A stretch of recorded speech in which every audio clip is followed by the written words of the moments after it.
में स्थगित हुई शिक्षकों की ट्रांसफर पोस्टिंग प्रक्रिया एक बार फिर से शुरू होने वाली है, जिसको लेकर शिक्षा विभाग के एसीएस डॉक्टर एस सिद्धार्थ ने आदेश जारी कर दिया है। यानी तारीखों का भी ऐलान हो चुका है। सीधी बातचीत करेंगे, हमारे साथ खुद डॉक्टर एस सिद्धार्थ हैं। एक निराशा का बादल था, लग रहा था कि अब ट्रांसफर होगा ही नहीं, क्योंकि कल जिस प्रकार से सीएम नीतीश कुमार ने कह दिया था कि जो जहां हैं वहीं रहेंगे, और इसके साथ साथ जो ट्रांसफर पोस्टिंग पॉलिसी है उसे स्थगित कर दिया गया था। लेकिन आज के पत्र के बाद अचानक शिक्षकों में एक उत्साह जो है फिर से देखने को मिल रहा है। देखिए, जो स्थानांतरण नीति है जी, जब हम लोगों ने स्थानांतरण नीति में आवेदन पत्र प्राप्त किए थे तो कल तक 2,60,000 लोगों ने अपना रिक्वेस्ट अपलोड किया था, और माननीय मुख्यमंत्री जी ने जो घोषणा की है वो सक्षमता पास जो अभ्यर्थी हैं, जो विशिष्ट शिक्षक हैं, उसके बारे में उन्होंने निर्णय लिया, जिसकी घोषणा भी माननीय मुख्यमंत्री जी ने की जी। लेकिन इसके इतर जो बाकी लोग हैं, जैसे काफी बीमार जी टीचर्स थे, जिनके बच्चे बहुत बीमार थे, पति पत्नी के मामले थे, और बीपीएससी के टीचर तो बहुत दूर दराज में पोस्टिंग थी, जो बहुत समय से सोच रहे थे कि कहीं करीब अपने घरों के करीब पोस्टिंग हो।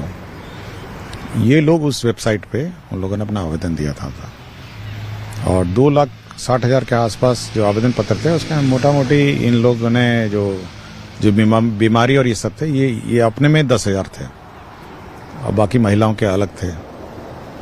तो हम लोगों ने सबसे कहा है कि आप अपना अभ्यावेदन दीजिए।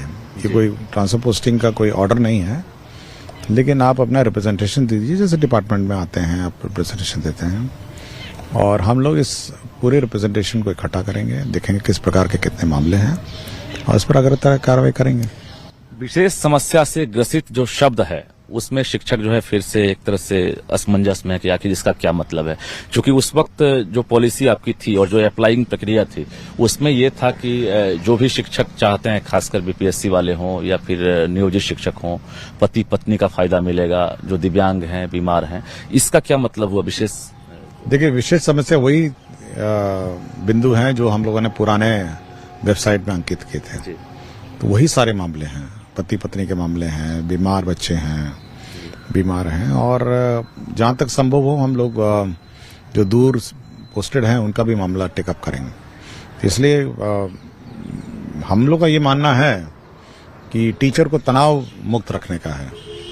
स्कूल में ऐसा पढ़ाई ना हो और तनाव में रहें कि अब मैं क्या करूं, कोई सुनवाई नहीं है, तो तनाव मुक्त करने का तनाव मुक्त वातावरण। महत्वपूर्ण सवाल है ये। सवाल ये है कि जो पुरुष टीचर हैं, 10 अनुमंडल वाला जो था, क्या उससे अब वो जो बैरियर है वो हम लोगों ने केवल अब तो हम लोग ने ये बैरियर वाला तो समाप्त कर दिया है। हम केवल अभी अभ्यावेदन मांगे हैं। अच्छा, अभी हम लोगों ने रिप्रेजेंटेशन मांगा है कि आप अपना रिप्रेजेंटेशन दीजिए, फिर इसको समेकित करेंगे। ऑप्शन की बात? हाँ, ऑप्शन सब खुला हुआ है। 10 ऑप्शन जैसे पूर्व था वैसे सब। हाँ, चलिए, बहुत बहुत धन्यवाद। हमारे साथ शिक्षा विभाग के एसीएस डॉक्टर एस सिद्धार्थ थे, जो महत्वपूर्ण जानकारियां दे रहे थे, विस्तार से जानकारियां दे रहे थे। यानी प्रक्रिया जरूर बदली है, लेकिन टारगेट वही है, टारगेट नहीं बदला है। एसीएस ने खुद कहा है कि जो अप्लाई करने की प्रक्रिया है, यानी 1 दिसंबर से लेकर 15 दिसंबर तक जो भी शिक्षक चाहेंगे, जिन्हें जरूरत है, वे अप्लाई करेंगे, और जनवरी में